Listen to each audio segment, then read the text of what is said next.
Welcome to the FTN Datacast here at FTN Fantasy.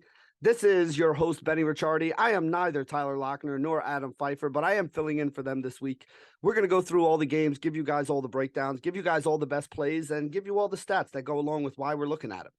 So let's start with the first game here, which is going to be the Washington Commanders taking on the Houston Texans. Total in this game is 40.5. Washington is a 3.5-point favorite in this game. Houston, 25th on the season in pace. Washington is 24th. Chase Young is expected back to make his 2022 debut for the Washington Commanders. That is one of the main things we have to look at here. For the Texans, Davis Mills. We're 10 weeks into the season. He has just one fantasy finish above QB 16. If you really have to start him this week, that's fine. Again, he's already posted 5 games outside the top 20 signal callers here. This is not a really good matchup for him here. If he's a low-end super flex is probably the best I can say this week. Definitely not somebody you want to get into your lineups. Dameon Pierce, on the other hand, continues to be this entire offense for Houston.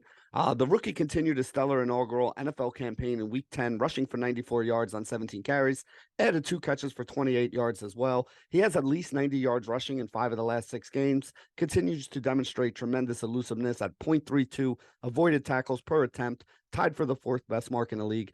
Forced 53 missed tackles this season, second only to Nick Chubb, and his 3.6 yards after contact attempts rank him in the top 10 among all qualified running backs. He's handled 80% of Houston's running back carries this season, and the team will continue to feed him right here. He's a rock-solid RB2, maybe low-end RB1. It is a good Washington rush defense that he's going up against this year, but again, it's more a volume-based thing. You're going to be starting him if you have him. As for the wide receivers, Brandon Cook and Nico Collins both returned to Houston's lineup last week. Cook hauled in 4 of 7 targets for 37 yards and had a 19-yard touchdown called back. Collins, on the other hand, found the end zone, finishing the game with 5 catches for 49 yards on a team-high 10 targets. Cooks has really been disappointing this season. He hasn't had a double-digit target game since week 2, sitting around 7 targets, 8 targets per week. He saw 25% of Houston's targets last year in about half of the games that they had. I would say he has a more favorable matchup. He's going up against Kendall Fuller on that side, 0.26 fantasy points per coverage route this year, while allowing the 5th most receiving yards in coverage. He's probably a wide receiver 3. I don't know if he really has much of a ceiling here. On the other side, you have Benjamin St-Juste for Washington, who's their top defensive back, allowing just a 52% catch rate. That's probably who Nico Collins is going to get here. I don't know. You look at it, Collins probably bodes well. He's averaging 15 yards per reception. He can be beat deep. St-Juste has been beat deep. He's allowing 15.6 yards per reception on the deep balls, which is 11th in the league right now.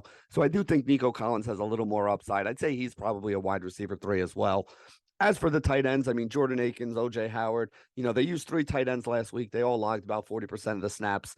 Brevin Jordan was somebody who was a healthy scratch last week as well. So I don't know. I don't really want to touch any of the tight ends here for the Texans. As for the Commanders, Taylor Heinicke didn't have to do much in that game last week. Just 17 of 29 for 211, no touchdowns, did throw an interception. But the important thing is he did get the win against this Philadelphia Eagles team. So, he is going to stay in there, get the start over Carson Wentz, who is healthy, but Heinicke is going to be starting over him. And it is actually a pretty good matchup. He should be on your streaming radar at least. Houston is coughing up the 4th most yards, 36.1, 6th most plays, 6.3 per drive in the league. So I think it is a decent spot here for Taylor Heinicke. As for the running back position, Brian Robinson carried the ball 26 times for 86 yards and a touchdown last week. Antonio Gibson added 14 carries for 44 yards and a score of his own. Both of those guys saw a couple of the goal line snaps. I think each one of them had 3 in that game last week. Again, as long as J.D. McKissick is sidelined, Gibson's going to be the one who's playing on 3rd down. He got 11 of the 12 3rd down snaps last week. So basically all the 3rd down snaps in the last 2 weeks, except for one, have been his with McKissick out. I would say that both of these guys are at least in play. It's a really, really good matchup here for them. I would say that Robinson is probably a running back 2. I actually would put both of them as like lower end running back 2s. If it does turn into a ground game, I think Washington has a chance for both of these guys to get some. I don't know. Gibson, you get a little bit more with the PPR out of him, so maybe he's a little more solid with his floor, but Robinson could end up with 100 yards and a couple touchdowns against this defense. A lot of other guys have played pretty well against them.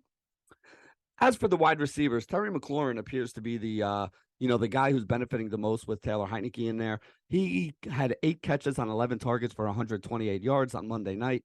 He's sporting a 31% target share with Heineke as their quarterback here. He's handling 55% of Washington's air yards. That ranks 7th and 1st, respectively, in the league during this stretch. In the last 4 contests, McLaurin has averaged 6 catches on 9 targets for 92 yards, 16.5 PPR points. That's compared to 6 targets, 3 receptions, 61 yards, and 11 PPR points when Wentz was under center. He's now 6th amongst all wideouts with 16 deep targets on the season, clips 100 yards in 2 of his last 3 games. Houston's pass defense is better than their rush defense, but really, I think Terry McLaurin is still, wide receiver 1, and you're going to be starting him this week. The guy who has seen the biggest downgrade with Heineke is going to be Curtis Samuel. Curtis Samuel was getting a lot of passes from Carson Wentz to start the year, but he's seen it go down. Only 4 targets for 4 receptions last week.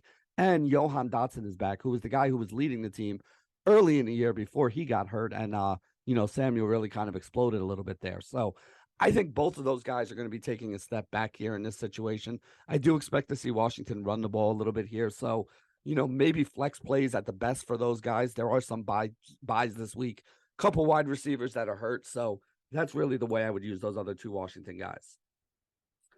Logan Thomas did have 2 catches for 12 yards. I think he saw 4 targets. The 2 weeks before that, though, he didn't see any targets over there. I mean, at least he's on the field, right? 73% of snaps, 79% of dropbacks he's running a route on. I don't know. I mean, are they going to throw the ball 30-plus times this game? If so, maybe Logan Thomas is in there. But really, I figure he's like a low-end tight end, too, in this matchup. I don't think he's going to get a lot of volume. Doesn't really set up for him, and he hasn't really been playing well lately. Next game we're going to talk about, Philadelphia Eagles taking on the Indianapolis Colts. Indy is 10th for pace. Philly is 11th. 45 is the total in this game. Philly is favored by 6.5. Matt Ryan did come back last week. Dallas Goedert is going to be out. He got hurt last week. So those are the 2 big pieces of news here. As for Matt Ryan, I mean, listen, this is an Eagles defense that's allowing the 4th lowest passing touchdown rate in the league at 3.1%. The Broncos are the only ones that are giving up fewer yards per pass attempt than Philly. I do think Ryan is going to have a lot of attempts. I think he's going to have to throw the ball in this game. They're going to want to run. I just don't know how much success they're going to have, doing it. If Philly puts some points up on the board and forces them to have to throw the ball, I don't think Ryan's going to have a lot of success in the air. I think at best he's a QB2 this week. Jonathan Taylor finally had a good game and 147 yards and a touchdown on 22 carries, added 2 receptions for 16 yards. He was on the field for 94% of snaps, 86% of the touches he handled. I think it's going to keep being this way with this team right now, especially after they traded away Nyheim Hines. You may see Deion Jackson, if he's healthy, take some of that 3rd down work, but other than that, I think this is the way to go. It's actually not a horrible matchup here for him against this Philly team. Jordan Davis went down last week, and the Eagles allowed 139 rushing yards to Dameon Pierce in week 9, and then 130 rushing yards to the combination of Brian Robinson and Antonio Gibson last week. Taylor's back to being an RB1 here. Obviously, if you have him, you're starting him anyway, so you don't need me to tell you that. I wouldn't really touch any of the other running backs on this team here. The good news for Michael Pittman is Michael Pittman's still seeing some volume. Caught 7 passes for 53 yards last week. He hasn't found the end zone since week 1, though, and he has seen at least 9 targets in 6 games this season, and Indy offense looks much more promising with Ryan under center than it did with Ellinger under there. This is a really tough matchup, though. You got Darius Slay and James Bradbury, arguably the best corner duo in the league going up against them here today. So I'm not really looking for Pittman to be all that great this week. I would consider him probably a wide receiver 3 this week, even with Matt Ryan back. I just don't see this being a great situation. Paris Campbell had a pretty good game last week, and honestly, against Avonte Maddox in the slot, he probably has the softest matchup here this week. Targets continue to flow to the middle of the field against Philly as they are allowing the most targets per game to the slot this season. I think this could be a decent spot for Paris Campbell. I like him as a wide receiver 3 as well. He could end up seeing similar volume to what Pittman does and probably have a little bit of a better day with it overall. So do I really love him? No, I don't know. Wide receiver 3 flex option, maybe. That's probably where I would put him this week. As for the tight end situation, I mean, you got Mo Alley-Cox, you got Kyle Granson. Jelani Woods was out last week. We got to see if he's going to be playing this week or not. Really, though, there's a bunch of them out there on the field. Mo Alley-Cox played 62% of the snaps. Granson played less snaps than he did, but they split routes run right down the middle. So, again, when you have 2 guys there and not a lot of volume, I really don't see either one of these guys having a big week. Tight end 2s at best is probably the best you can look at for those guys. On the Eagles side, I mean, Jalen Hurts, what more can we say about Jalen Hurts? I mean, he didn't have a great game last week, just 175 yards passing, 26 pass attempts. He did have a little bit of rushing, and he does have some rushing stuff here. Still scored 20 points despite throwing a couple interceptions and fumbling and not really having a good game last week. I mean, he's an every week QB1, so you're going to be starting him if you have him. Yes, Dallas Goedert being sidelined may hurt him, but I still think that Hurts is going to have a pretty good game. Again, he gets you a nice floor with his legs. He's going to be able to throw the ball here. So I think this is a pretty good game for Jalen Hurts. QB1, if you got him, you're going to start him. Miles Sanders had just one touch in the first half of that game Monday against Washington, which was a little strange to see. Finished with 12 carries and 54 yards. Again, I mean, he's been efficient when he's running the football, when he's been out there on the field. He faces a Colts defense that is allowing just 3.8 yards per carry on the year, which is the second best mark in the league. I don't know. I mean, the Eagles can basically run on anybody. Their offensive line is kind of elite. So, again, if you have Sanders, I think you're playing him probably like an RB2 here this week. A.J. Brown had just one pass last week. He did get hurt and miss a little bit of that game, but he still has like a 30% target share on the season. He's seen 43% of the team's air yards. That's the third highest rate in the league. This is an interesting matchup, right? Like they're going to play a lot of zone. The Colts play a pretty zone heavy thing, and they played zone for a long time. They did it when, A.J. Brown was with the Titans. Last year with the Titans, he had a game for 10 catches on 11 targets, 155 yards and a score. So far in 2022, Indy's coughing up the sixth most yards after the catch. And that's going to be a good thing for Brown right there. He averages 6.3 yards after the catch per reception this season. So I think there'll be plenty of chances for him to catch some passes and rack up the yak. He's a wide receiver one. If you have him, you're starting him there. Devonta Smith's coming off a good game on his birthday the other night. 6 catches, 39 yards, and a touchdown. Saw over 30% of the targets in that game. He should continue to see plenty of looks, especially with Goddard out now. But you really want to see more yardage out of him. He's been held under 40 yards in each of his last 3 games. He lost 14 yards and a fumble on that final play of the game to Washington, but still, I think he's probably like a wide receiver 2, wide receiver 3 here this week. Jack Stoll is going to be the guy who's filling in for Dallas Goedert, but I want to caution everybody, like, you can't just take what Dallas Goedert did and be like, oh, well, Stoll's the tight end now, and he's going to see X targets and, rack up X number of yardage and get X number of catches. I think what's going to wind up happening is they're going to use a lot of the other weapons a little bit more, but this is a bad week overall. The Colts did allow 0.5 touchdowns per game to opposing tight ends. That's the 8th most in the league. So it's not a horrible spot here if you want to roll Stoll out, but to me, at best, he's like a high-end tight end too. And like a lot of tight ends, he's basically going to be touchdown or bust. Next game up, Chicago Bears, Atlanta Falcons. Huge total in this game, 50 points. Atlanta favored by 3 points here. Both of these teams play kind of slow. Atlanta is 28th for pace. Chicago is 21st. These are the 2 highest run rate teams in the league. Chicago at 59%, Atlanta at 56%. Marcus Mariota didn't really have a game that looked all that great, but he still managed to get 18 points. He's got a really nice floor because of his rushing yards here, averaging 6.3 carries, 1.4 red zone carries, 35 rushing yards per game this season. And he's facing a Chicago team that is giving up the 6th most rushing yards per game to opposing signal callers at about 24 yards per game. So, I mean, the Bears have allowed 4 rushing touchdowns to the quarterback position. That's tied for the most in the league. They allowed the third most yards per pass attempt at 7.7 and the 9th highest completion rate at 66.7.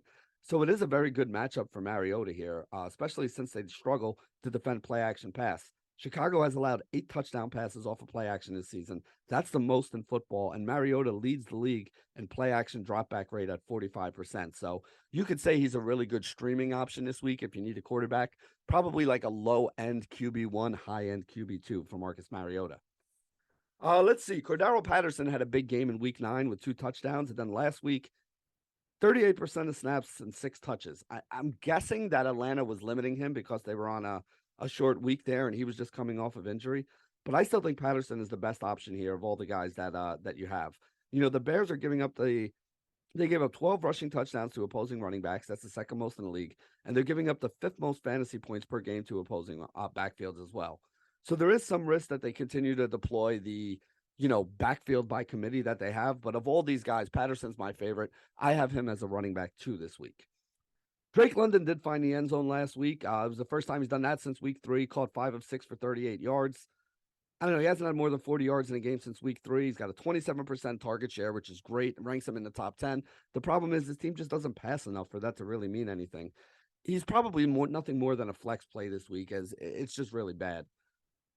And that brings us to Kyle Pitts. This is a guy that, I don't know, man. I don't want to knock Kyle Pitts. He had 1,000 yards receiving as a rookie when he had a different quarterback here. It's really the quarterback play that has kind of hindered him this year. He's one of the guys that's leading the league in air yards, and everybody really expects that to go up and be like, oh, sooner or later, if he catches these passes, he's going to have a big week. And sure, maybe in DFS that's going to happen. Or, again, if you drafted Kyle Pitts, you probably have to start him at tight end. I can't imagine you have another better option. But really, the problem is that he's getting such a horrible rate of passable catches right now, and that's really the problem. Just 54.7% of his targets this year have been what are deemed as catchable balls, which is the second lowest rate among all pass catchers with at least 20 targets on the season.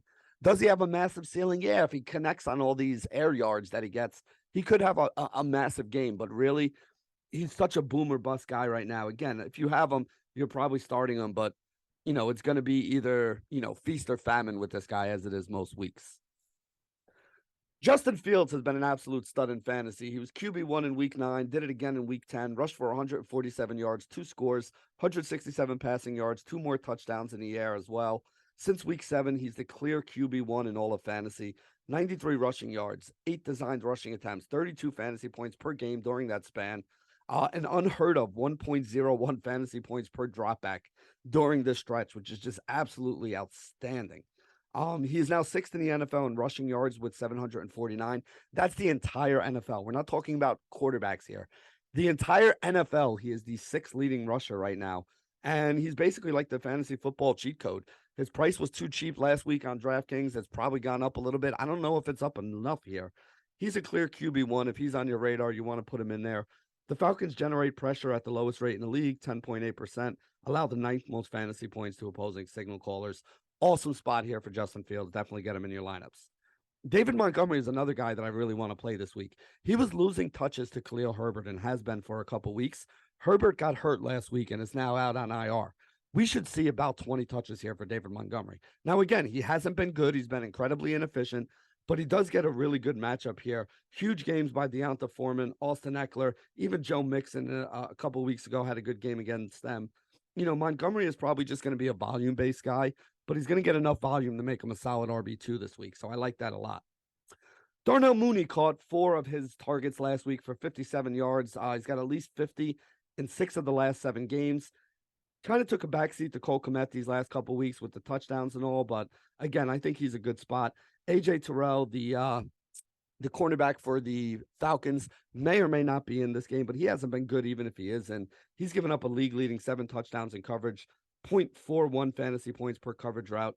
Mooney's also in the slot about 52% of the time since week 2, but then they did add Chase Claypool. So I don't know. He may avoid Terrell for a little bit of this game anyway, but either way, I think Mooney is probably like a flex wide receiver 3 kind of guy.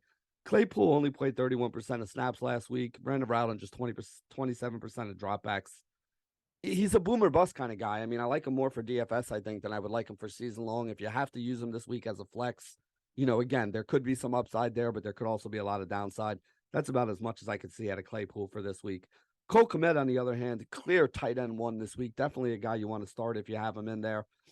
He didn't have a touchdown in 2021, and he now has 5 touchdowns over the last 3 weeks. Again, some really good matchups against the Lions and Dolphins, but the Falcons isn't a tough matchup anyway. He ranks 7th in all of football with 3 end zone targets. 3 end zone targets on the season. He has seen 37.4% of Chicago's targets from inside the 10-yard line. That's the 10th highest rate in all of football. The Falcons are allowing the 3rd most receptions at 6th, 6th most receiving yards at 59, 2nd most targets at 8.4, and the 8th most fantasy points to opposing tight ends. So Kmet should be a tight end 1, probably not a high-end tight end 1, but maybe in the mid-range there. But really, if he doesn't get the touchdown, he could wind up underwhelming here this week. Next game, Cleveland Browns, Buffalo Bills. So this game started with a total of 47, went all the way down to 40.5, got moved from Buffalo to Detroit because of the 2 feet of snow expected. And now the total's all the way back up somewhere at like 48 or 49. I don't even know where it is at this point. It just kept going up today ever since they announced that Detroit news there. Josh Allen did not really have the greatest game last week. Had a couple interceptions. He had a fumble, but he did also throw for 330 yards, had 84 yards rushing. He now has 6 interceptions over the last 3 games. A little bit concerning there. They haven't been very good in the second half of games. Also a little bit of a concern there. I don't know. I mean, again, if the weather's not going to be an issue here, Cleveland is a favorable matchup. They surrendered the seventh highest passing touchdown rate at 4.7 and the fifth most yards per pass attempt at 7.6. If you have Josh Allen, he's obviously a QB1. You're going to be starting him. I really like Devin Singletary today. Low-end QB1, high-end QB2. Has a really good matchup against this Cleveland team that gave up 184 rushing yards and a pair of touchdowns to Jeff Wilson and Raheem Mostert last week. The Browns have allowed 15 touchdowns rushing on the season. That's the second most in the league. Like I said, I think Singletary is a low-end RB2. Everyone keeps waiting for Nyheim Hines to have a bigger role out there, but, Singletary's still seeing 72% of the snaps for this team. So, again, unless Nyheim Hines has a big jump, I don't think we could really use him here, not even as a flex. I don't even think he's worthy of a flex. If you're desperate, maybe, but, definitely not somebody I want in my lineups unless he starts getting more volume. As for the wide receivers, Stephon Diggs, 12 more catches last week, 128 yards, 16 targets, 31% target share on the season, sixth highest rate in football, at least 100 yards in 6 of 9 contests this season, seeing double-digit targets in 6 games. I mean, yeah, he's a wide receiver one. You're going to be starting him no matter the matchup. I think Stephon Diggs definitely belongs in your lineups. The guy who's a little tougher is Gabe Davis, right? Because Davis had a good game last week, 6 catches, 9 targets, 93 yards, and a touchdown. He's got huge upside, right? So at a minimum, he's probably like a flex, a wide receiver 3. But he also has a really low floor. He's had some of those other games where, he sees 5 or 6 targets, 3 or 4 of them down the field. But if he doesn't catch 1 or 2 of these things, the numbers don't look all that great. And I think that's the problem here with Gabe Davis. So, again, do I think he's good? Yes. Cleveland is a zone-heavy team. Again, maybe they can get him over the top in this game. But if he doesn't catch that big, long touchdown, he does have a low floor. That's why I say probably a wide receiver 3 or a flex. I wouldn't put him any higher than that. Dawson Knox, 4 catches for 57 yards, although 2 of them came in garbage time at the end of that game there. Cleveland has been strong against tight ends, third fewest fantasy points at 8 per game, only allowing 1 touchdown through 10 games so far. I mean, again, he's probably a boomer bust kind of tight end option, really probably more of a tight end 2 this week. For the Browns, they still have one more week of Jacoby Brissett before they get Deshaun Watson back. This is really not a good matchup for him at all. What do you want me to say? Buffalo is a really good team.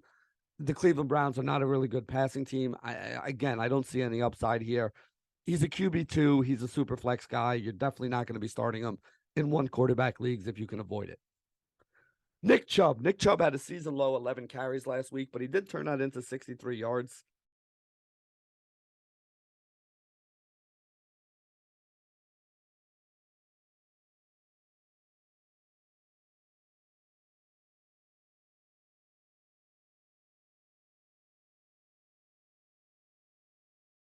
The Bills recently have struggled to stop the run. Over the last 3 games, they've allowed 176 rushing yards per game, which is the 5th most, 6 yards per rush, which is the most, and 10.3 rushing first downs.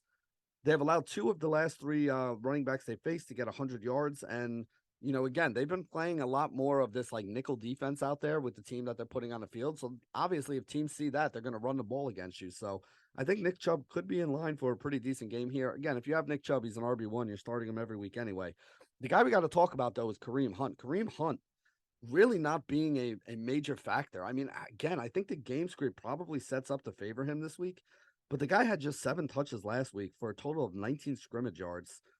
Again, maybe in a PPR, he's probably a flex this week. If the game gets away from him, you may see more of him than Chubb late in the game here. It's just not really something that I'm like super confident in here. Again, if you're struggling and you got to put him in your flex, fine. I think that's okay, but I don't really love what we've been seeing out of Kareem Hunt lately. Let's see, wide receivers. The home road splits for Amari Cooper are real. And I know they're not playing this game in Buffalo. They're playing it in Detroit, but that's still not at home in Cleveland.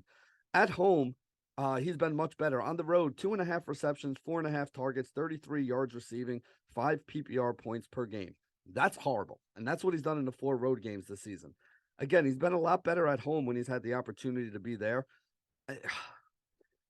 Buffalo's secondary is shorthanded right now, but again, I like Amari Cooper, but he's probably no more than maybe a wide receiver 3 this week. That's probably what I'm looking at going into this game here. So really not expecting a ton of upside. Donovan Peoples-Jones, he's somebody that had 5 catches for 99 yards against Miami, gives him 70 yards receiving in 5 of his last 6 games. He hasn't found the end zone on the year, but he has emerged as a viable wide receiver 3 with strong upside. Recorded 1 catch for 35 yards in each of the last 4 games. And if Cooper continues to struggle on the road, maybe Donovan Peoples-Jones is the guy that benefits there. probably look at him as like a wide receiver. I don't know, maybe a wide receiver 3 as well. I could see him outplaying Amari Cooper this week, but he's a flex wide receiver 3, so he's at least in the discussion. As for tight ends, David Njoku was sidelined last week. Harrison Bryant logged 76% of the snaps, ran a route on 76% of dropbacks. Here's the way I'd say it. I don't think this is really a good matchup. Buffalo is a defense that is yet to allow a tight end to find the end zone this year. If Bryant is going to be in there, he's probably like a low end tight end 1, high end tight end 2. If Njoku's in there, he's probably a low end tight end 1 as well, just because it's a tough matchup here. So again, I tight end is so weak this week that I think they would be viable, but really they wouldn't have a lot of upside, so I wouldn't go nuts with it. Next game, Detroit Lions, New York Giants. 46 is the total. Giants are favored by 3 here. Let's see. Daniel Jones attempted just 17 passes last week, 197 yards and a pair of touchdowns, so he wasn't bad. He's not a guy that's going to throw 30-plus passes, right? He's only done that 4 times so far this season. But, the Lions are a pretty good matchup. They allow 11.8 yards per completion, 8.1 yards per pass attempt. They give up a 5% passing touchdown rate, which is the 5th worst mark in the league. They're also coughing up the most rushing yards per game to opposing signal callers at 41. And that's a good thing for Daniel Jones, because this is a guy who has 43 yards rushing per game, 4th most in the league. 35 designed run attempts are the 6th most among signal callers this season. So I think he's a fine streaming option, probably like a low-end QB1, high-end QB2 for Daniel Jones this week. If you need a streamer, I don't hate it. And again, if you have him and you have him as a QB2, definitely think you should be starting him this week. Saquon Barkley once again dominating the touches for the Giants. He had 35 carries last week for 152 yards in a great matchup against the Houston Texans. He leads the NFL in opportunity share at 85%, faces the Lions defense that's surrendering the 4th most rushing touchdowns per game, giving up opposing offenses to score on 45% of their drives this year. That's the highest rate in football. Again, Barkley's an RB1. It's probably going to be another strong game for him. Darius Slayton, the best of the Giants wide receivers right here. Again, 3 of 4 catches, 95 yards and a touchdown last week. Found the end zone twice over the last 3 weeks. Had 55 yards in 4 of his last 5 games. Probably the best player out there. I mean, Detroit is allowing the highest ADOT in the league at 9.4 yards. 4th most air yards at 1,376. Since week 5, Slayton ranks 9th amongst qualified wideouts. Yards per target at 12.15. 14th in yards per reception at over 17. His floor isn't very high, but he could give you some upside here. So I like him as like a flex, low-end wide receiver 3 kind of play. I like him more than I like Wan'Dale Robinson, even though he had 75% of snaps last week. He has one of the lowest ADOTs. He's getting a lot of those targets right around the line of scrimmage here. The Lions are, they're a favorable matchup, right? They haven't been good defending the slot, and that's where Robinson is about 80% of the time. I just don't think he's going to see enough volume. And if he's not seeing volume, and the volume that he is seeing is short passes, I would rather play Darius Slayton, honestly. So not a lot of faith, not a lot of upside here in Robinson. I would say he's probably like a low-end flex option.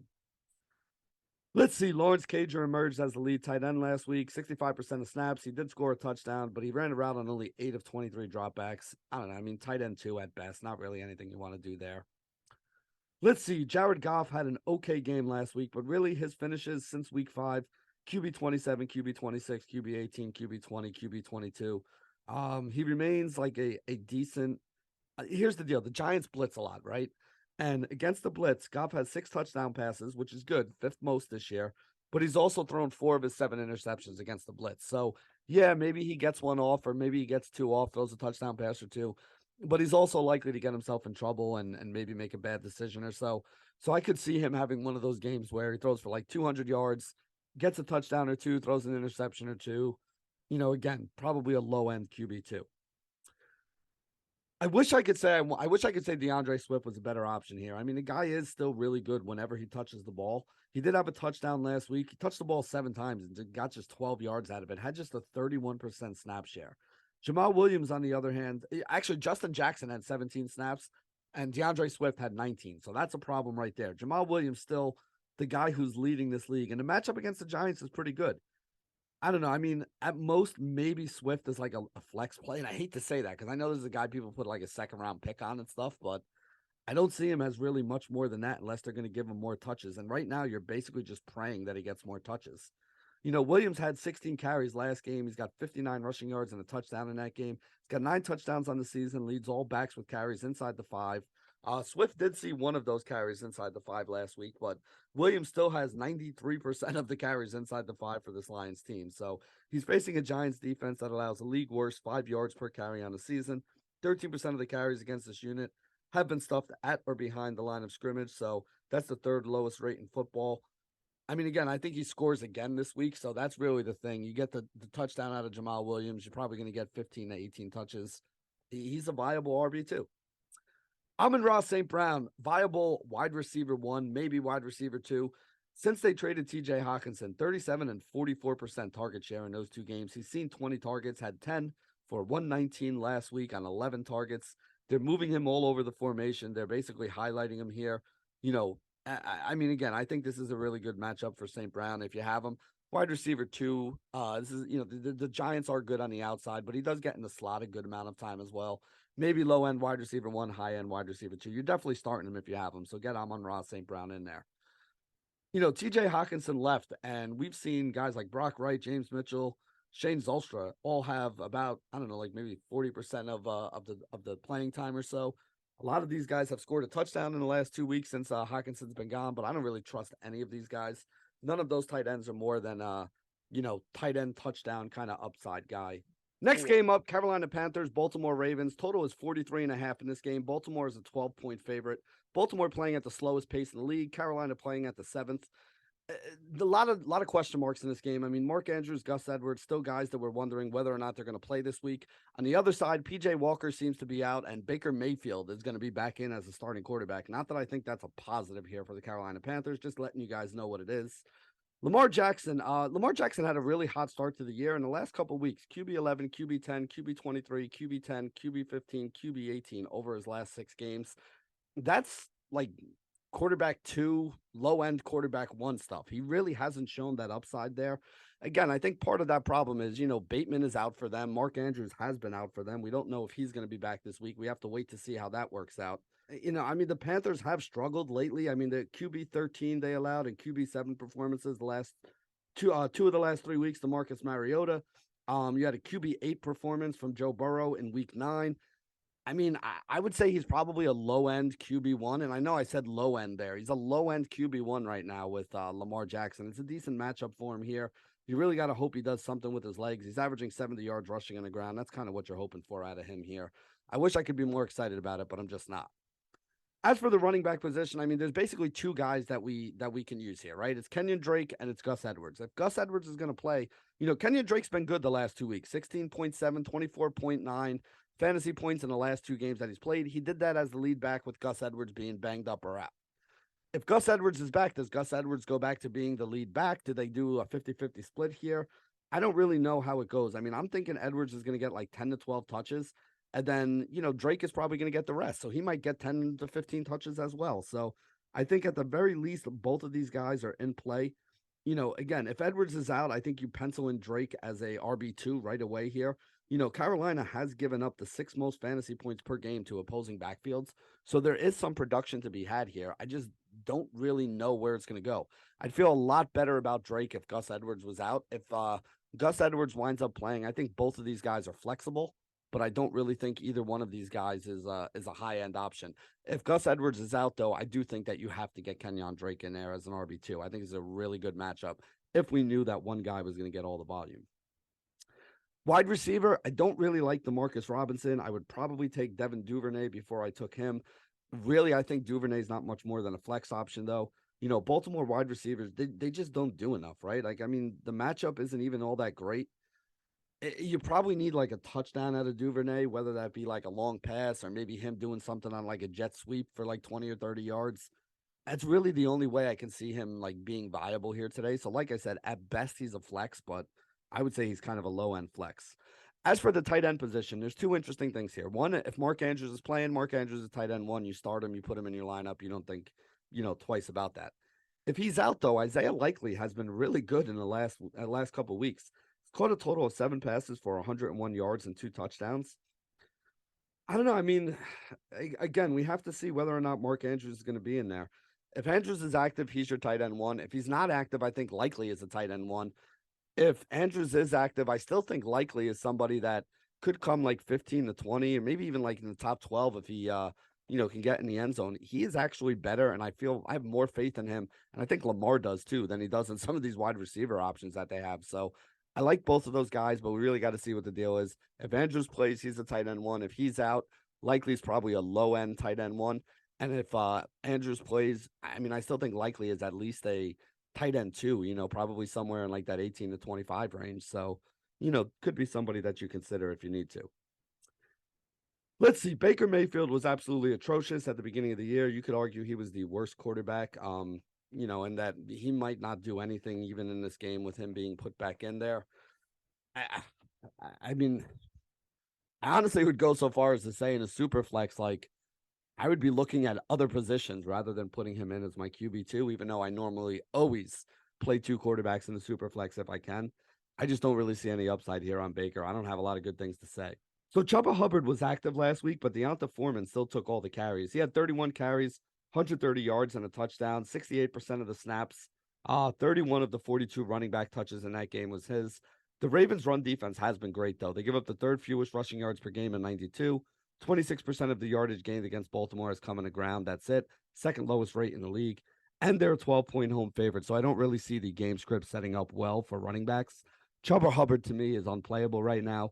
Deonta Foreman, at best, you can put in as a flex, but I would really be looking for other options if you have him there, because I don't think this game sets up for him to have a good game, even though he has had a couple good games.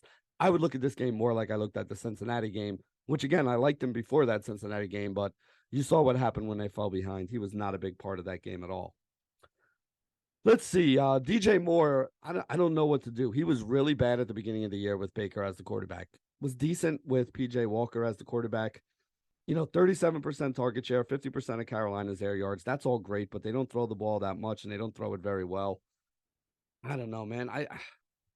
Wide receiver 3, maybe. That's probably his floor and ceiling here. I think he is going to see targets, so that's the good thing. I don't know if they're going to be good targets. I don't know if he's going to have a lot of success with them, so I'm trying to avoid him there. Terrence Marshall has actually been pretty good. He's operated as the wide receiver opposite of DJ Moore lately. Since week 8, only Justin Jefferson has seen more end zone targets. Marshall has 5 in the last couple weeks, so he's run a route on 95% of dropbacks. He's a risky flex play, but at least he's a flex play with upside. Probably more of a guy you throw as a GPP flyer in DFS lineups. Tommy Tremble, 2 touchdowns over his last 4 games, but he has 10 receptions through 10 games this year. Not really a lot of upside there. He's another one of those tight ends that's touchdown or bust. Not going to see a lot of volume. Next up, my New York Jets taking on the New England Patriots. Very low total, 38.5 in this game. New England is favored by 3. New England is 26th in pace. The Jets are 15th. Let's see here. Mac Jones going up against what has been a pretty good Jets pass defense. They're allowing the 7th lowest completion rate at 61%, surrendering the 2nd lowest passing touchdown rate at 2.9%, 12th fewest fantasy points per game to opposing signal callers. Mac Jones has not been that good this year, even when he has played. This is a team that wants to run the football, kind of protecting their quarterbacks, whether it be Mac Jones or Zappe when he was in there as well.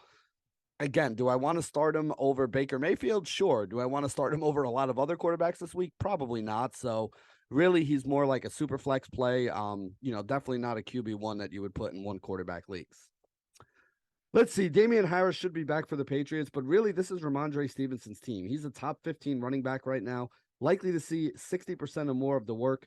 Harris has missed some time with injury and illness, but even when he was in that role, it was only 40% of the touches the last time we saw him in week 8, which was 13 touches. Stevenson saw 23 touches, including 7 receptions in that game. So Stevenson's getting all the passing down work and as much, if not more, rushing work at this point in time. The Jets defense is surrendering the 7th most targets and the 10th most receptions to opposing backfields this year. I think you should continue to start Ramondre Stevenson, probably a low-end RB1, high-end RB2 here in the matchup against the New York Jets. The only wide receiver I'm considering on the New England Patriots is Jacoby Myers, and he did have a good game the last time they played against the New York Jets. He's seeing 25. He's being targeted on 25% of his routes to this point in the season. Should continue to be the focal point of the Patriots passing game if and when they do pass. Again, the Jets are really good on the outside. Myers lines up in the slot, so he's got the softest matchup here as well. Michael Carter's allowing 0.24 fantasy points per coverage route run so far this season and giving up a 74% catch rate. I would say Myers is a solid wide receiver 3 with wide receiver 2 upside in this matchup here. As for the tight end position, the Jets have yet to allow a tight end to reach the end zone this year against them. Hunter Henry, Jonnu Smith, both playing about half the snaps. I can't really take either one of them right now. I mean, I don't know. If they were two guys being together, maybe I would be like, yeah, they're a back end, tight end one, even in this matchup. But as long as they're splitting everything, I'm trying to avoid it as much as possible here. I don't want either one of those guys. On the other side of the game, Zach Wilson, again, Wilson's put up some big games, right? He had 355 yards, 2 touchdowns, but he had 3 interceptions the last time he's played. And, he did throw the ball a lot, but I don't know, man. Again, I'm a Jets fan. Wilson to me is probably more like a low end QB2 in this matchup. Again, New England has had his number right now. He has had some big games yardage wise and fantasy points wise, at least a little bit. But they're always really bad games where he also throws a bunch of interceptions and stuff like that. So I'm not expecting this to be a nice matchup for him. I think if the Jets are going to win this game, they're going to keep it on the ground. The last time we saw the Jets was in week 9. Michael Carter and James Robinson both had big games against Buffalo Bills. Carter had 12 carries for 76 yards. Robinson had 15 touches for 53 yards. Carter was in there for 52% of the snaps. Robinson for 40% of the snaps. Ty Johnson is playing there as well. I like both James Robinson and Michael Carter, but probably as like low end flex options. That's about the best I can do. Garrett Wilson, the one wide receiver on the Jets that I would consider here, posted stat lines of 6-11-0 and 8-92-0 in his last 2 games. The 115-yard game, the 6-115, that actually came against this Patriots defense. So he's the number 1 wide receiver for the Jets as long as Corey Davis has been out. Seen 16 targets over the last 2 weeks. Probably like a wide receiver 3, maybe a low end wide receiver 2 upside for him here in this matchup. He really needs to get in the end zone to get that wide receiver 2 upside, but I think he's at least a viable guy for a flex or a wide receiver 3. I actually probably put him in the wide receiver 3 range. I also think it's a decent matchup for Tyler Conklin. So the Jets, in the games that the Jets have been forced to pass more, Tyler Conklin has had some pretty good games. In the games where they've ran more, you've seen CJ Uzomah out there on the field. So I think this is a good matchup. Patriots are coughing up the 6th most fantasy points per game to opposing tight ends this season, most touchdowns per game to the position. And like I said, tight end is a really weak position this week. So you could probably do worse than Tyler Conklin, but you could also probably do better. But if you had to start Tyler Conklin, I'm not going to hate you for it. Next game up, Los Angeles Rams against the New Orleans Saints. 39 is the total in this game. The Saints are favored by 4. Let's see. The big news here is obviously Cooper Kupp not going to be playing for the Los Angeles Rams, an offense that was already the slowest offense in the league, or one of the slowest offense in the league at 29th. New Orleans is 21st. That's why I think the low total here is definitely warranted. These are 2 slow-paced teams, and I don't know how any of them are going to move the ball here. Like I said, Andy Dalton has not been good lately. Almost benched him for Jameis Winston. Best case I could say is he's a low-end super flex kind of option if you want to put him out there in this matchup. The Rams are a very good defense, allowing the 8th fewest fantasy points. Really, there just isn't a lot of positives here for that guy. Alvin Kamara has scored over 40 fantasy points in his 3-touchdown game back in week 8. In the 2 games since then, he has a total of 16.7 PPR points. So the Saints offense has struggled recently. Kamara is still playing around 80% of snaps, so that's nice to see. I mean, I could honestly say at this point, he's probably like a low-end RB1. Again, maybe he gets some catches here. He's averaging 7 targets, 5.6 receptions, 53 receiving yards per game with Dalton in there. So I'm actually happier that Andy Dalton is in there than Jameis Winston. But even with Dalton in there in a better spot for Kamara, he's probably still a low-end RB1 this week. Let's see. You got Chris Olave and Jarvis Landry. Olave did not have a big game last week, even though he should have had a big game last week. I think he's a decent option here, probably a wide receiver 3 in this matchup. Jarvis Landry did come back in, caught a couple passes over the middle out of the slot. He did play nearly 80% of the snaps. I don't know. I mean, Olave probably a wide receiver 3, maybe wide receiver 2. The Rams do allow the 2nd most receiving yards, most receptions, and 2nd most fantasy points to opposing wide receivers that line up on the left side of the formation, which is where we should see Olave a little bit more here in this game. Landry, meanwhile, I don't know. I mean, low ceiling flex kind of option, maybe. Like that's probably the best I could see. I could just see like a 3 or 4 catch 30-yard game from Landry here, and that's not really going to get it done for you in fantasy. Again, if that's what you want, if you're just trying to get some fantasy points, maybe, but not really a guy I'm super interested in. Let's see. Juwan Johnson has scored touchdowns in consecutive games, tallying over 4 over the last 4 weeks. A couple have been like wide open touchdowns or broken coverage, but still. I mean, he saw a team high 7 targets Sunday. I don't expect that to last. He's a risky tight end 2 option probably, but I will say this. His emergence has basically taken, Taysom Hill out of the equation here. Hill had like 5 touches, and that's it last week. And Hill really needs to get those touches in the red zone. And if this team's not moving the ball, not getting into the red zone, you're not going to get a chance to get those wildcat touchdowns out of him or the jump pass touchdown and all that good stuff. So really, I don't see, I wouldn't drop Taysom Hill because I do think there are scenarios where he has a lot of upside in a couple games moving forward, or if somebody gets hurt, or maybe they put him at quarterback. If you have Taysom Hill as a quarterback, I don't know what to tell you. If he's tight end eligible in whatever league you're in there, I would still hold on to him, but definitely not going to be looking to play him this week. As for the Rams, I'm assuming Matthew Stafford's going to be back. He missed last week. John Wolford took over there. Either way, I don't think it's a really good situation for either one of these guys here. I mean, again, without Cooper Kupp, who was basically the main weapon in this offense, like, what do you really expect them to do? Their running game hasn't been very good. The other wide receivers haven't been very good. Where do you see the production coming? So even if either one of these guys, Stafford or Wolford, is under center, maybe QB2 super flex options is probably the best I could give either one of them this week. Let's see, Darrell Henderson. So Darrell Henderson still led the backfield, 55% snap share, 7 touches, inefficient, didn't really do anything. Kyron Williams took the field for the first time, 40% snaps, had 4 touches, 3 of them were receptions. He did play 7 of the 11 snaps in the 2-minute drill. So again, if I'm going to play anybody here, I'd rather play Kyron Williams than Darrell Henderson. I just don't think Henderson is all that good. Cam Akers actually saw less snaps than Kyron Williams did in Kyron Williams, first game back. So again, he unless they decide to play this guy, he's just off the radar right now. So if you drafted Cam Akers early, sorry, it's not going to work out. If you drafted Darrell Henderson, you got a couple good games out of him at the beginning of the season. Be happy about that. Going forward, I think the only one of these guys I want is Kyron Williams, but this week I don't even think any of them are low-end flex options. Wide receiver. What are we going to do at wide receiver here? Allen Robinson sees a lot of end zone targets. Good for him. He doesn't catch a lot of them. He hasn't made a lot of catches. He's not getting any separation. He's just really not that good anymore. So again, he is probably the number 1 wide receiver here. So maybe you can make an argument that he's a flex option. Van Jefferson came back last week. They also have Ben Skoranek. Skoranek's the guy who I think should be picked up in your leagues if he's not. Again, he's basically going to play the Cooper Kupp role. So anything that again, not going to play the Cooper Kupp role as well as Cooper Kupp did. I'm not saying Skoranek's going to get 12 targets and end up with 10 catches, 145 yards and a touchdown. But he is going to be the Cooper Kupp guy, or a guy that they lean on to kind of make up for some of the production they lost with Kupp there. So again, if he's on your waiver wire, you're desperate at wide receiver help, he's probably my favorite.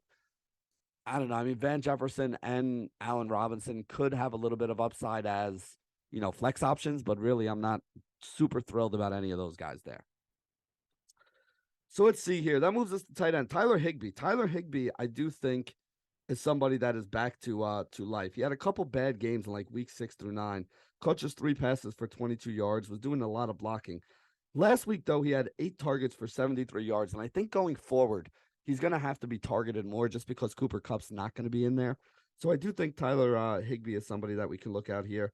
He had 60% route participation last week, but again, with Kupp sidelined, he may even see more than that.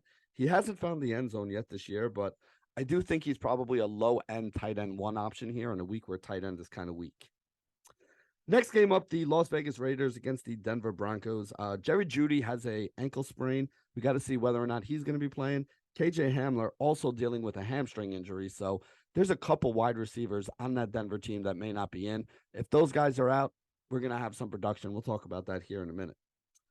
So first thing I want to do is talk about quarterback Russell Wilson. I do not like Russell Wilson. I do not think Russell Wilson is a good player. I do not think Russell Wilson has had even a decent season so far this year. But this is a great matchup for him. So the Raiders allow the second most passing touchdowns at 5.5%. They're coughing up the second most points at 2.47, second most plays at 6.5, third most yards per drive at 37.6. You would feel better about him if guys like Jeudy and Hamler were in, but even if those guys aren't in, I still think that Russell Wilson, probably either like a high-end QB2, low-end QB1 this week. Again, if you have a better option, I would start that better option. Definitely super flex startable as your second quarterback this week. And again, arguably a low-end QB1, high-end QB2 if you really need a streamer and have to go out there and pick somebody up. The running back position, Melvin Gordon, Latavius Murray. Latavius Murray seeing more of the groundwork. He would really need to get in the end zone, probably more of a boomer bust flex option here. Melvin Gordon, as much as I hate to say it, is probably the better of the two.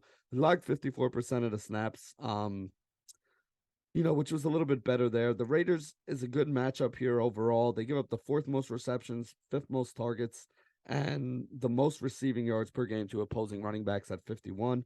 Gordon ended up playing 100% of the snaps in the 2-minute drill. He is the unquestioned guy that they're going to be using in passing down situations. So I do think Melvin Gordon is the better option here. I don't know. I mean, Murray, like I said, probably nothing more than a low end flex. Gordon probably a high end flex, maybe like running back, low end running back too, just because of the PPR status of him getting some pass catches. Let's see. With Jerry Jeudy out, that makes Cortland Sutton the guy. Cortland Sutton would be an RB2 if Jeudy and Hamler are out. This is a very good matchup here against the Las Vegas Raiders. Definitely a team that I think you can, put stuff on here. Opposing offenses have scored 72% of the time in the red zone against this team. That is the highest rate in the league. It'll basically be a volume thing with Sutton. Sutton hasn't really been a guy that's getting in the end zone all that often, and I don't really trust Russell Wilson all that much, but you would think that Sutton at worst is a wide receiver 3, probably more like a wide receiver 2 in this matchup against the Las Vegas Raiders. If Jeudy is active, I don't hate Jeudy either. I think he could be somebody there. He's in the slot over 70% of the time, sixth highest weight among qualified wide receivers. The Raiders have been unbelievably bad against the slot. We talked about this a little earlier with Paris Campbell. They're giving up 5.3 receptions, 73.9 yards, the most touchdowns at 0.8, the most fantasy points at 17.1 per game to opposing slot receivers. If Jeudy is lined up there in the slot is where he usually is, this would be a pretty good game for Jeudy if that's the case. If Jeudy is not in there, whoever does wind up in the slot could have a pretty good game. KJ Hamler probably going to be on the outside, maybe Kendall Hilton. I don't know. KJ Hamler, Hilton, those could be guys that wind up there. The other guy who has a chance to wind up there that I would be interested in is Greg Dulcich. Again, he did not have a very good game last week after having a couple of good games before that, but he did play 89% of the snaps and ran the route on 82% of the dropbacks. Let's see. He's played 75% of the snaps since week 6 when he emerged. He's ranked 8th amongst all tight ends in routes run during that stretch, with 133. He's probably a back-end tight end 1 if he plays in this game. You look at the Raiders, the 5th most fantasy points to opposing tight ends at 14.7. So it is a good spot for Greg Dulcich to roll out there. Like I said, probably a tight end 1. Definitely somebody I would want in my lineups if I had him and I needed somebody. On the Raiders side, you got Derek Carr, who's coming off a 24 for 38 game for 248 yards and a pair of touchdowns. It was a decent game for him there, but really he's down to like one wide receiver that he trusts, and that's Davante Adams, which again, not a bad guy to trust. Denver's pass defense is absolutely elite. Let's see, 1.9% passing touchdown rate. That's the lowest mark in the NFL. No team allows fewer passing attempts than the Broncos. Yards per pass attempt than the Broncos. So this is a very tough start for David Carr here in week 11. Again, QB2, super flex leagues, fine. If you're in a 1 QB league, probably not the guy that you want to be rolling out this week. Josh Jacobs did have a really big game against this team the last time they played. So that's nice to see. He is still getting a lot of opportunity, 83%, behind only Saquon Barkley at 85% there. 21 touches per game through the first 10 weeks. He did torch this Denver defense for 144 yards and a pair of touchdowns earlier this year. And I think that's the way that they're going to wind up attacking him. Since it's tough to throw on Denver, you tend to try to attack them on the ground. So this could be another big game for Josh Jacobs. Like him as a back-end RB1, high-end RB2 for this week. So Darren Waller and Hunter Renfrow are both out. The only wide receiver I'm really interested in on the Raiders side is going to be Davante Adams. And this is probably the worst matchup for Davante Adams. Going up against Patrick Surtain Jr., who's one of the best cornerbacks in the league so far this year. The first time they played, Surtain held him to like 5 catches for 54 yards. Most of the other guys going up against Patrick Surtain are getting 1 or 2 catches, which just shows you how elite Davante Adams is. But it also shows you how elite that Patrick Surtain is, that he was able to, kind of keep him in check a little bit. 5 for 50 is, you can live with that out of another team's number 1 wide receiver. And that was actually the best performance all season against Patrick Surtain. So again, this is the tough. If you have Davante Adams, you're probably starting him, right? But I wouldn't expect a massive game out of Davante Adams this week. This is one of the toughest matchups in football. not just going up against the Denver Broncos, but going up against Patrick Surtain, who he's going to be going up against for probably a good portion of this game. I don't think Surtain is going to shadow him, but you never know. So they may move Devontae Adams around, maybe put him in the slot a little bit. They'll probably try to scheme some ways to get him some touches. Foster Moreau, that brings us to Foster Moreau. Again, with Darren Waller out, Foster Moreau's been solid. Low end, tight end 1, maybe high end, tight end 2. Probably the best I can say here. There isn't anything special about this matchup, to be honest with you. I just think, again, Moreau is just somebody who does see some targets. Snap shares of 96, 100, 97, 96. Ran a route on 131 of 149 dropbacks since the Waller injury here. I mean, yeah, he's pretty good, but it's a tough matchup. I don't expect a big upside from him. If you have a better option, go ahead and use it, but most likely you don't. So I do think he's a low-end tight end 1 in that case. Next game up is the Cincinnati Bengals against the Pittsburgh Steelers. Total in this game is 41. Cincinnati's favored by 4.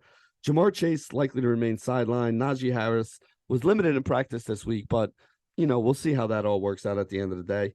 Kenny Pickett did not throw a touchdown pass in consecutive games here. Cincinnati ranks 5th in yards per pass attempt allowed this season at 6.6. 3.1% passing touchdown allowed is tied for the 4th lowest rate in football. Not really an easy matchup here for Kenny Pickett, so not really looking for a lot of upside. At best, he's a QB2, maybe super flex kind of option, but I would still say he's a mid to low end QB2. Let's see, running back Najee Harris. So Najee Harris did have a career high or season high 20 carries. Ran for 99 yards last week. That's the good news. The bad news is he's losing most of the passing down work now to Jaylen Warren.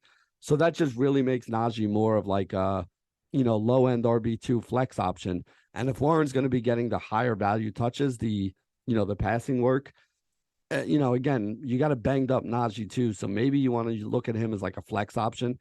I wouldn't expect double-digit fantasy points out of him this week, but he is somebody that should be rostered. Let's see, wide receiver. Deontay Johnson is still seeing a lot of targets, but he has a very low ADOT, 5.3% yards, 5.38 yards per target. So that's one of the lowest. It's the 11th lowest, mark, or 13th lowest mark in the league.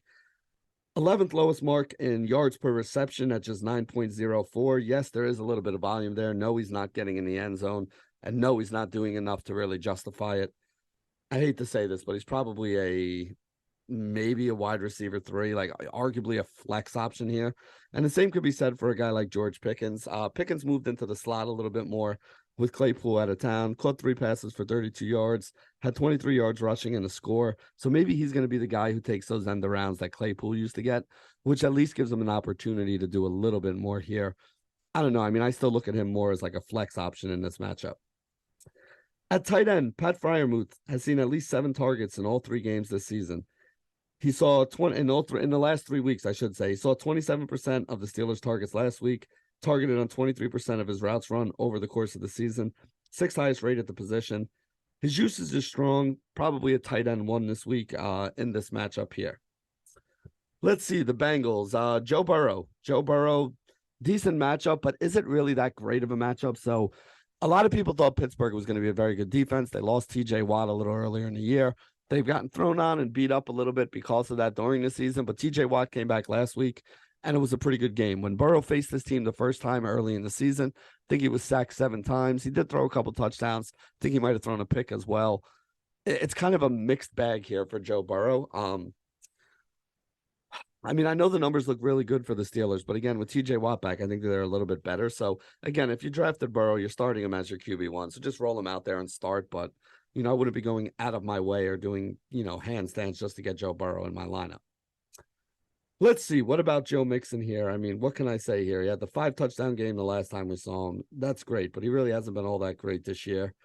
The Steelers defense has been a pretty solid run unit. 9.2% of the runs against it have gone for 10 yards or more. That's the 5th lowest rate in football. Mixon hasn't been efficient himself on the season. The volume is great, but he just hasn't really done much with it.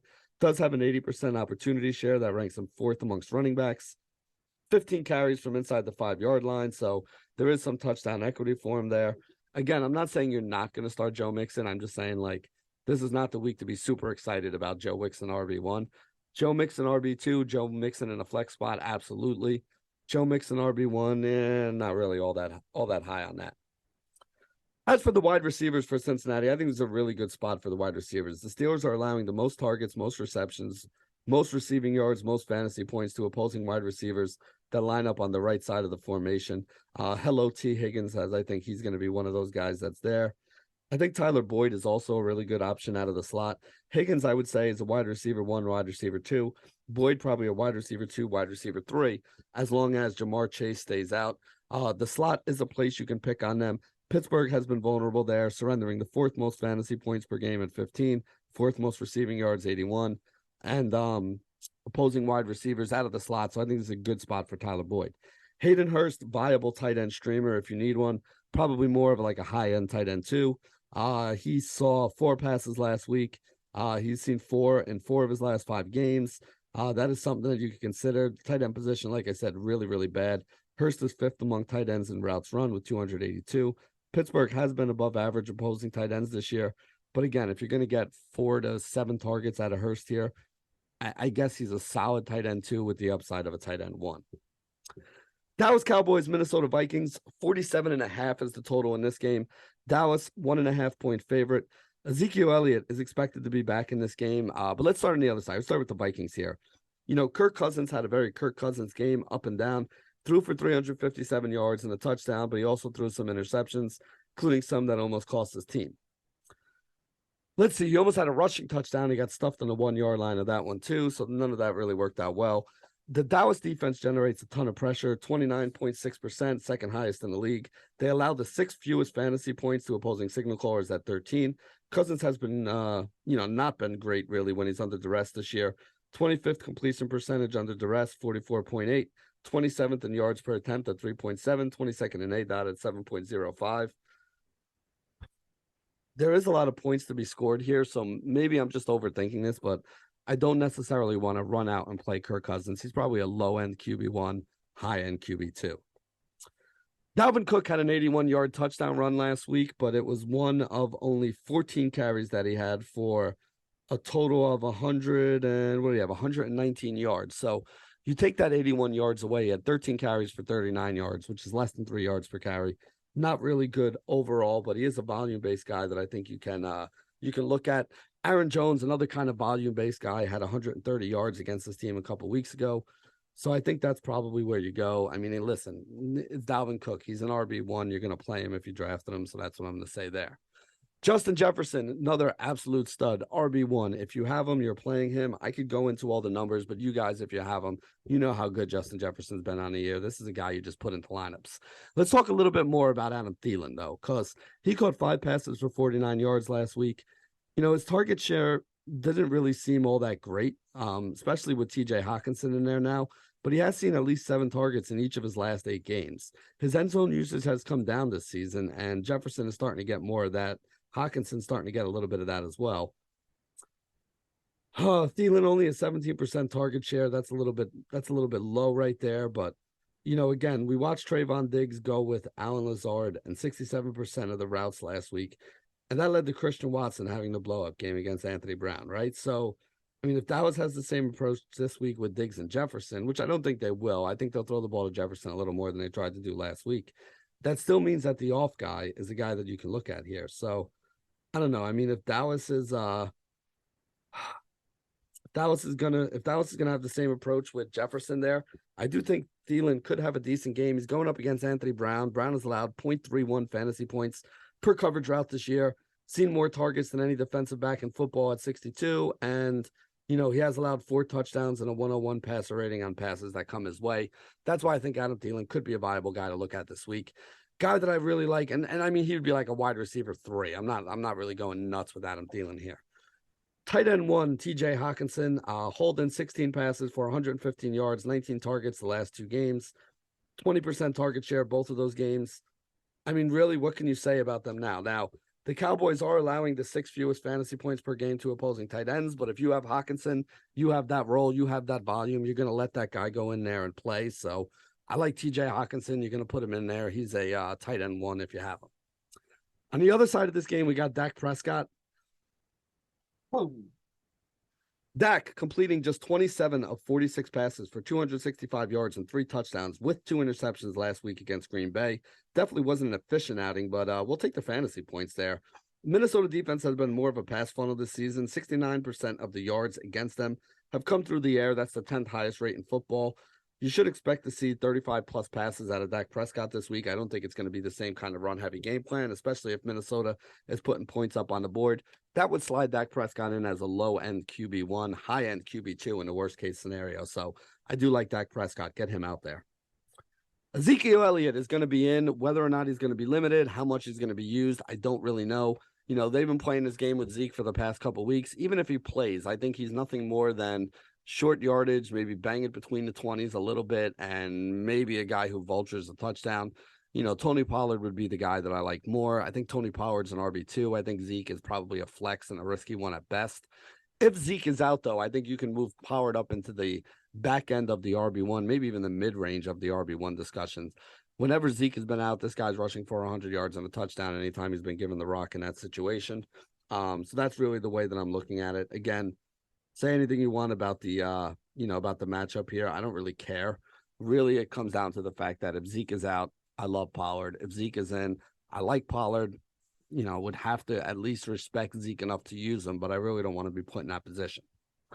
The guy that I'm very interested in here, though, is CeeDee Lamb. He's coming off a game with 11 catches for 150 yards on 15 targets, 2 touchdowns. It was his first 100-yard game of the season, but again, you know, they've been missing Dak for a couple of those games as well. So it is what it is. He completely continues to dominate the target shares on this Cowboys team. Let's see. The only 2 guys who've been targeted more by their team than he has been Tyreek Hill and Amon-Ra St. Brown. So I do think the 32% target share, which is what the 4th highest in football for Lamb. Lamb's been in the slot about 60% of the time. Minnesota's slot defensive back Chandon Sullivan allowing about 0.29 fantasy points per coverage route, 84% catch rate so far this season, giving up 497 yards out of the slot. The Vikings allow the 3rd most fantasy points per game to opposing wide receivers, specifically struggled to slow down number 1 wide receiver. So I think we got a big game in store for CeeDee Lamb.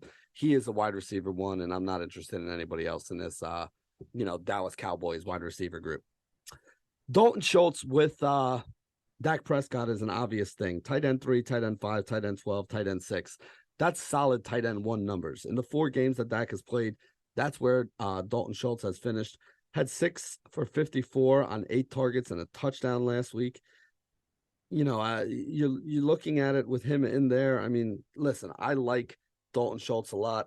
You know, Dallas Goedert is now on injured reserve. Schultz is probably, arguably, the tight end 3 in all of football right now, with Kyle Pitts not seeing any targets. Again, he may have had a slow start. He may not have lived up to the hype yet. But I think with Dak Prescott in there, Dak does look for him a lot more. So I do like Dalton Schultz as a tight end 1. Next game up, Kansas City Chiefs, Los Angeles Chargers. 50 is the total here. Kansas City favored by 5.5 points in this game. Mike Williams, Keenan Allen, both on, both limited practices this week. They've both been out for a couple weeks. We'll have to see how that works out. Juju Smith-Schuster still in a concussion protocol. He got knocked out over the weekend and had to, has to pass that to be allowed to play. McCall Hardman has an ankle injury, not an ankle injury, an abdominal injury. So he missed practice, and Marquez Valdez-Scantling is also listed as out because of some kind of illness. And I shouldn't say out. He's listed as questionable because of some kind of illness. Really, there's a lot of stuff going on here. Let's start with the Chargers side. It's probably the easiest. If you have Justin Herbert, he's a QB1. You're starting Justin Herbert. Teams facing the Kansas City Chiefs average 38 passes per game. I would expect to see the Chargers try to slow it down with the run. But at the end of the day, I think they are going to have to pass it a little bit too. And if they're doing that, I think Justin Herbert is a viable QB1. If you drafted Justin Herbert, you're playing him there. As for the running backs, Austin Eckler, just 6 carries last week, but he did have 12 targets, caught 7 for 39 yards. I actually like him better if a guy like Keenan Allen or even Mike Williams winds up not playing, because they'll use him a little bit more out of the backfield. The Chiefs are giving up the most receptions, the second most targets, second most receiving yards per game to opposing backfields this year.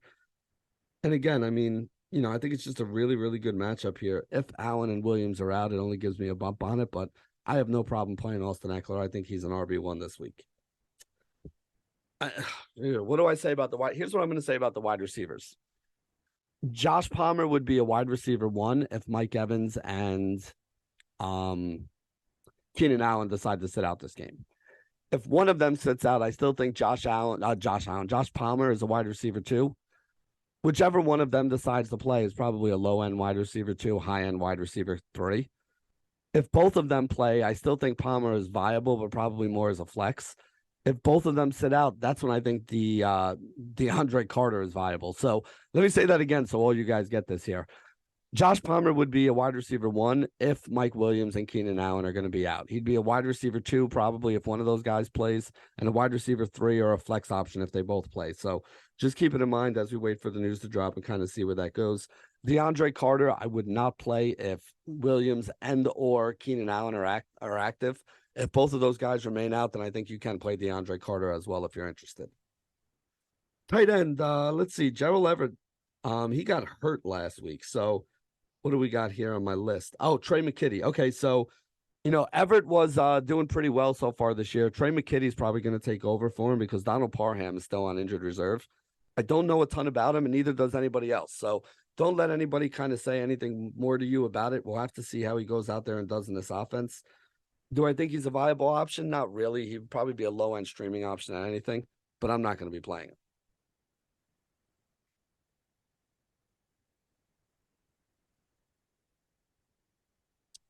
As for the Chiefs side, I mean, what can we say about Patrick Mahomes? QB2, QB2, QB4, QB6, QB2 over his last 5 games.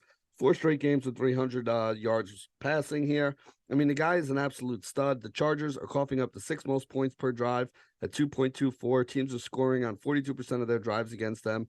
It's the 5th highest rate in football. Really what it comes down to me is, like, is this guy going to have any of his pass catchers in there? Because if Juju doesn't pass concussion protocol and McCole Hardman's out and MVS is out, I mean, you're basically left with Travis Kelce and Kadarius Toney. Not that that's two bad guys to be left with here. I think Travis Kelce is a legit, tight end one every week, even if this is a tough matchup. And then you look at a guy like Kadarius Toney, who, had some really nice games in the game since he's come over since the New York Giants. Last game, they gave him some running work. They gave him some passes. I mean, this is the guy that they want to use. Kadarius Toney, a very viable option, even if like only one of MVS or, Juju or who's the other one that I'm waiting on? McCole Hardman. If one of those guys plays, I really like Kadarius Toney. If 2 of them play, Toney's probably more of a flex option there. If all of them play, then I would probably, I'd probably still want Toney over some of these guys in flex, MVS. As one of the guys that I'm talking about here. As for the running back situation, this is very interesting on Kansas City. So Clyde Edwards-Helaire was the guy at the beginning of the year, but he only saw 4 snaps last week. Isaiah Pacheco handled all of the rushing work, and then Jerick McKinnon handled all of the passing down stuff there. Neither one of those guys is super high end to me, but I do think that Pacheco is available as a flex, and I do think that Jerick McKinnon is viable as a flex. Pacheco probably has a better chance to score a touchdown and rack up 100 yards. McKinnon, though, gets the PPR points since he is the passing down back. So if this is going to be the case, I think both of those guys are flexible this week. Again, we talked about the wide receivers on this team already. We did talk about the tight end real quick here. The worst game that Travis Kelce had was against Derwin James and the Los Angeles Chargers. I think that was back in week 2 or week 3 of this season. That's who we face this year. But again, with that being said, if you have Travis Kelce, you're starting Travis Kelce. It's just the way it is. Even a bad Travis Kelce game is still better than the games that you get from 90% of other fantasy players. So I have no problem putting Travis Kelce in my lineup, even though this is a tough matchup, one that he hasn't done well with before. Tight end is so weak. Travis Kelce is still a tight end one. If you have him, you're starting him. Next game, San Francisco 49ers against the Arizona Cardinals from Mexico City here. Kyler Murray missed last week's game with a hamstring injury. Colt McCoy played pretty well the last 2 games that Kyler missed. Arizona plays at the 3rd fastest pace. The San Francisco 49ers pace is 30th in the league here. Zach Ertz is going to miss the remainder of the season. Kyler Murray, we don't know if he's going to remain sidelined or not. Like I said, Colt McCoy has been pretty decent, 57 of 70 for 577 and 3 touchdowns over the last 2 weeks with him filling in. Again, the skill position players are really what makes it go on this team. McCoy's out there just to kind of direct traffic, but he does a really good job of directing traffic, getting the ball into the hands of his playmakers and letting them go make plays. If Kyler Murray plays low end QB1, maybe high end QB2, Colt McCoy, I think if Kyler Murray sits, is a legitimate QB2 that you could use this week. So I don't mind that at all. Even though it is a tough matchup against San Francisco, I just think, if you can get him off waivers, again, I don't hate it as a QB2 in a super flex. Let's see. So they got rid of Eno Benjamin, which was good news for James Conner because he returned, saw 96% of the snaps against the Rams, had 21 carries. Was he effective? Not really. Only 69 yards. He did have 24 touches total on the day. God, this is even worse matchup for him overall. I mean, I'd say he's going to play 85 to 90% of the snaps. He'll probably dominate the usage, see all the goal line carries. There are paths for him to have a decent game here, but I don't see him having a big upside game here. As for the wide receivers, let's see. DeAndre Hopkins, another 10 catches for 98 yards last week, double-digit targets, 3 or 4 games since making his debut in Week 7, 33% target share since that time. I mean, again, if you got him, you're starting this guy. The other guy I think you might have to start is Rondale Moore. Caught 9 passes, 94 yards, seeing 13 targets last week. He's now seen at least 8 targets in 5 of the last 6 games. He's averaging 9 targets per game since Week 5. They're moving him all over the formation, and until Marquise Brown gets back, I think he's a viable option. I think he's one of those guys that's going to be up there as one of their top pass catchers. So, yeah, I think this is a decent spot for him here. He's going up against a team that is allowing the 4th most receptions and 2nd most fantasy points to guys that come out of the slot. And Rondale Moore in the slot is where he's going to do a lot of his damage. So I don't really hate that here, even though the tight end does seem tough. Trey McBride, the guy that's going to be filling in for Zach Ertz. There will be some Trey McBride weeks. There will be weeks that we want to play him, but this is an awful matchup for him against San Francisco. They cough up the 8th fewest fantasy points per game to opposing tight ends. And like I said, this is just not one of those things I want to kind of target here. As for the 49ers, we got Jimmy G. And you know what?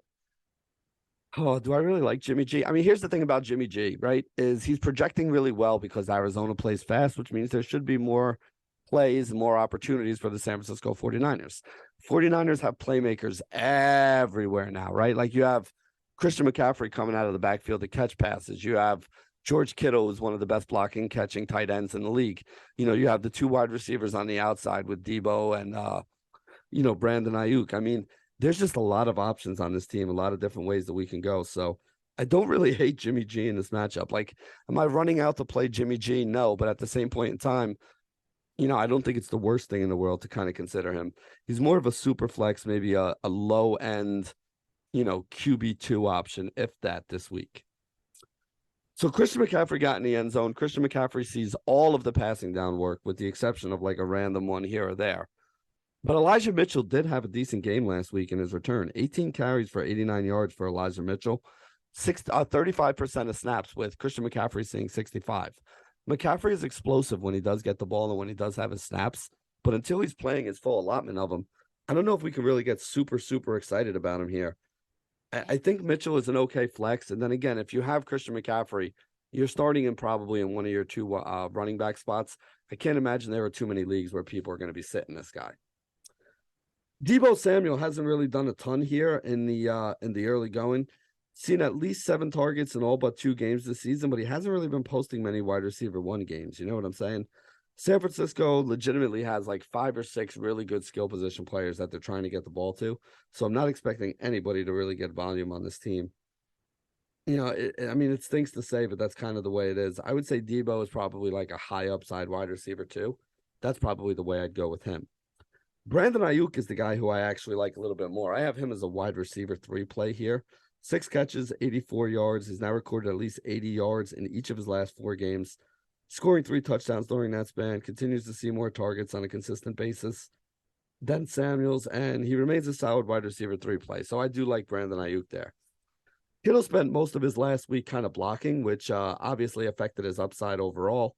Let's see. The Cardinals are allowing the most fantasy points, the most receiving yards, the most receptions, and the most targets per game to opposing tight ends. So again, if they're going to throw the ball to Kittle, I think this is a great spot for them to throw the ball to Kittle here. But if you had Kittle, you already know what I'm about to say. Kittle, legit, tight end 1, get him into your lineups. I also like him for DFS here this week, even though he's a little priced up. So there you go. That's going to wrap it up for the FTN Datacast. Make sure you guys get over to ftndaily.com/free or ftnbets.com/free. You get a 3-day free trial on us. Check everything out. See all the charts, the graphs, the analysis, all of the projections, all of the analytics, everything that you guys can want to see. It's all over there on FTN Daily for the DFS guys, FTN Fantasy for my season-long friends, and FTN Bets for my fellow degenerates. So, for Tyler Lochner and Adam Pfeiffer, who couldn't be here this week, this is Benny Ricciardi signing off for the FTN Datacast. Good luck this week, everybody.